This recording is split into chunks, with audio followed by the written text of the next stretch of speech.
ராமநாதபுரத்தின் எரியும் மழையைப் பற்றி நீங்கள் எப்போதாவது கேள்விப்பட்டிருக்கிறீர்களா? ஒரு தொலைதூர கிராமத்தின் ஆழத்தில் ஒவ்வொரு ஆண்டும் ஒரு பயங்கரமான சம்பவம் நிகழ்கிறது.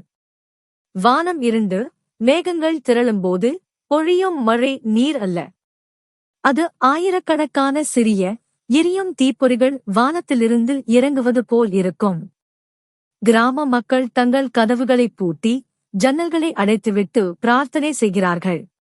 அவர்களுக்கு அந்த விதி தெரியும். தலைமுறையாக பின்பற்றப்படும் ஒரு விதி. எரியும் மழை பெய்யும்போது வெளியே செல்லக்கூடாது. புராணங்களின்படி யார் வெளியே செல்லத் துணிகிறார்களோ, அது ஆர்வத்தினாலோ அல்லது மீறும் எண்ணத்தினாலோ இருந்தாலும் அவர்கள் அந்த தீமழையில் மறைந்து விடுகிறார்கள். அதன் பிறகு அவர்களை பார்க்கவோ அல்லது அவர்களைப் பற்றி கேட்கவோ முடிவதில்லை. இந்த விசித்திரமான நிகழ்வு என்ன? இது ஒரு சாபமா, ஒரு இயற்கையின் அதிசயமா, அல்லது முற்றிலும் வேறு ஏதேனுமா?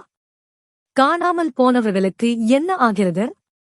நாங்கள் இந்த மர்மத்தின் ஆழத்திற்குள் பயணிக்கிறோம்.